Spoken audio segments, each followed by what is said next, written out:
Sejam muito bem-vindos a mais um episódio do nosso Gol de Mapa. Sou o Jande, professor de Geografia e muito apaixonado por futebol, e o episódio de hoje vai abordar a Copa de 2010 na África do Sul, a primeira do continente africano. Espero que gostem. A África do Sul foi compensada pela derrota na disputa para a Copa de 2006 e foi escolhida para ser a sede, derrotando Marrocos e Egito. O problema é que a Alemanha aumentou o teto da estruturação, forçando o país africano a ser pressionado na realização do Mundial, mesmo com problemas em diversas áreas. Alguns estádios passaram por reformas. Espanha e Brasil eram considerados os grandes favoritos para vencer essa edição. Os estádios ficavam nas cidades de Bloemfontein, Cidade do Cabo, Durban, Nelspruit, Polokwane, Port Elizabeth, Pretória, Rustenburgo e Johannesburgo tinha 2 estádios. Um era o da final, que era o Soccer City. O mascote era o Zakume, um leopardo com as cores da seleção sul-africana, amarelo e verde, e a bola, a Jabulani, que é provavelmente a bola mais famosa de todas as Copas, principalmente por conta dos traumas causados aos jogadores, inclusive os goleiros. Sua aerodinâmica gerava efeitos imprevisíveis como os desvios inesperados em um chute. Sobre a preparação do Brasil, o Carlos Alberto Parreira saiu do comando técnico e o Dunga, capitão do Tetra, assumiu a tarefa de impor limites aos problemas de 2006. Começou conquistando a Copa América em 2007 com um time considerado razoável e após derrotas para Venezuela e Paraguai, além de um empate em 0-0 contra a Argentina no Mineirão, o técnico passou a sentir uma pressão muito forte, mas foi mantido no cargo. Nas Olimpíadas de Pequim em 2008, o time foi eliminado com crueldade para a Argentina e o Brasil deu uma resposta ao vencer a Copa das Confederações em 2009 contra os Estados Unidos e ficou em primeiro nas eliminatórias. Quando convocou os jogadores para a Copa, houve uma enxurrada de pitacos, indicando que errou ao deixar Ronaldinho Gaúcho, Neymar e Paulo Henrique Ganso de fora da Copa. A base da seleção na Copa de 2006 começava com o goleiro Júlio César, o lateral direito Maicon e o zagueiro Lúcio, os 3 jogavam na Internazionale no período, o zagueiro Juan da Roma e Michel Bastos do Lyon na lateral esquerda. No meio de campo, Felipe Melo da Juventus, Gilberto Silva que jogava no Panathinaikos da Grécia, Elano do Galatasaray da Turquia e Kaká que jogava no Real Madrid. No ataque, Robinho do Santos e Luiz Fabiano do Sevilha.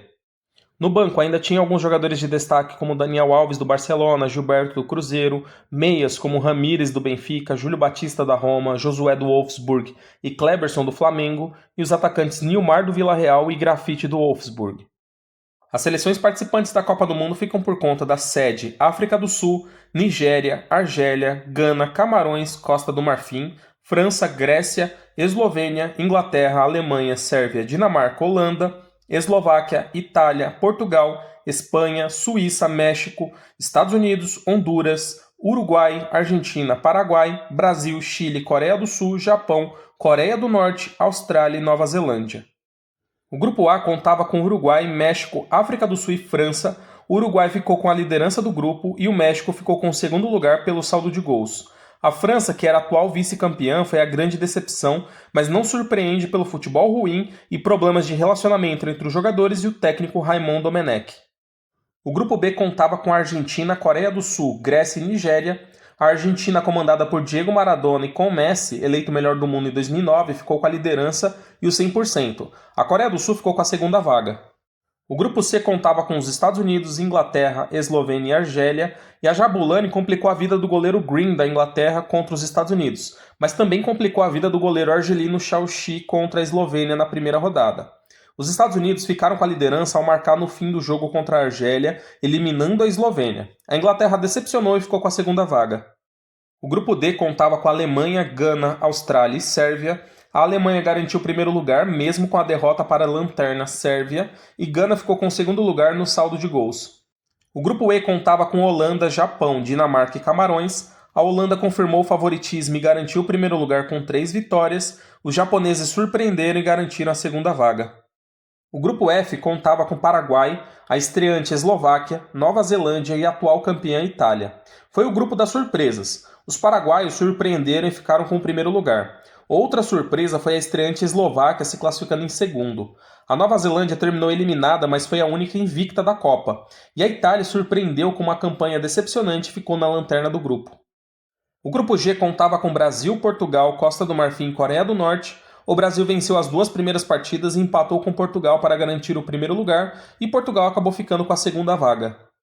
O grupo H contava com Espanha, Chile, Suíça e Honduras. A Espanha ficou com o primeiro lugar, o que era esperado, mas não foi fácil.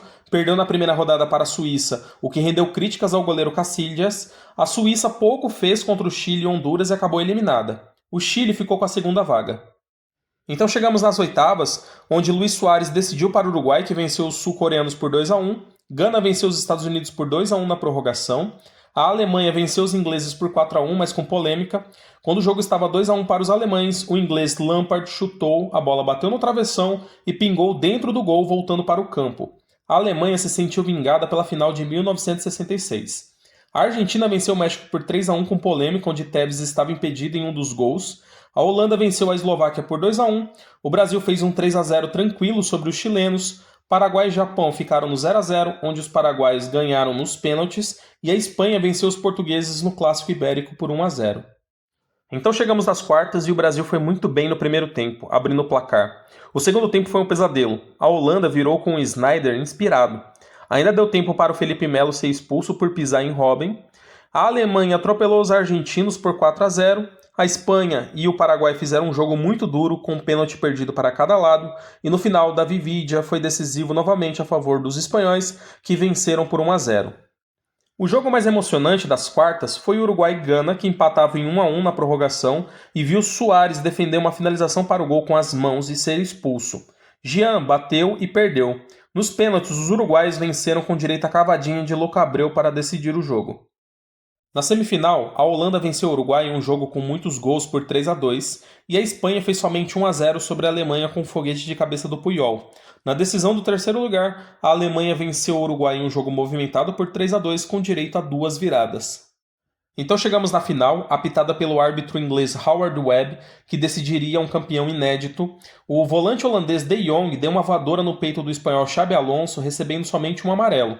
A Espanha concentrava o domínio da posse de bola, mas a Holanda criou as melhores chances de gol com o atacante Robben, que parou no goleiro Casillas. Na prorrogação, o zagueiro holandês Heitinga fez uma falta em Iniesta e foi expulso por ser o último homem, até que aos 11 minutos do segundo tempo da prorrogação, Iniesta recebe livre para finalizar cruzado sem chances para o goleiro holandês Stekelenburg, dando o primeiro título à Espanha. Então nós vamos formar a seleção da Copa do Mundo de 2010, numa formação tática em 4-4-2, e nós começamos com o goleiro espanhol Iker Casillas, um dos maiores goleiros da história, foi decisivo em vários jogos com suas defesas milagrosas, mais de 700 jogos pelo Real Madrid e uma passagem destacada pelo Porto. Iniciando a linha de defesa, o lateral direito brasileiro Maicon, com mais de 200 jogos pela Internazionale, um lateral muito técnico e equilibrado que costumava deixar os seus gols. A dupla de zaga é espanhola. Sérgio Ramos, com quase 700 jogos pelo Real Madrid e destaque para sua passagem pelo Sevilha, entrou na seleção como zagueiro, apesar de ter jogado como lateral. E Puyol, com quase 600 jogos pelo Barcelona, foi um leão da defesa e decisivo na semifinal contra a Alemanha no ataque. E na lateral esquerda, Lan, da Alemanha, novamente na seleção da Copa. O meio de campo inicia com uma dupla espanhola. Xavi, com quase 800 jogos pelo Barcelona, formou com Iniesta uma dupla vitoriosa no clube e na seleção, e Iniesta, com quase 700 jogos pelo Barcelona, que se tornou o herói do título com um gol na final. Continuando no meio de campo, o alemão Schweinsteiger, com 500 jogos pelo Bayern de Munique, comandou o meio de campo alemão durante a Copa, e o holandês Sneijder, com quase 200 jogos pelo Ajax, quase 200 jogos pelo Galatasaray, mais de 100 jogos pela Internazionale, onde viveu seu melhor momento da carreira, e foi um dos artilheiros da Copa com 5 gols. A dupla de ataque é formada pelo uruguaio Forlán, artilheiro e craque da Copa, dominou a Jabulani como ninguém, mais de 200 jogos pelo Atlético de Madrid, mais de 100 jogos pelo Villarreal, passagens de destaque pelo Independiente da Argentina e Manchester United, e Davi Villa da Espanha, um dos artilheiros da Copa, extremamente decisivo nas fases eliminatórias, mais de 200 jogos pelo Valência, mais de 100 jogos pelo Barcelona. Os artilheiros da Copa foram 4, Sneijder, Forlán, Villa e Miller, da Alemanha, que também poderia entrar facilmente na seleção no lugar do Schweinsteiger, fazendo um 4-3-3, então é outro jogador que acabou sendo o artilheiro da Copa. E esse foi mais uma História da Copa. Espero que tenham gostado e podem esperar mais episódios. Muito obrigado pela atenção. Tchau, tchau.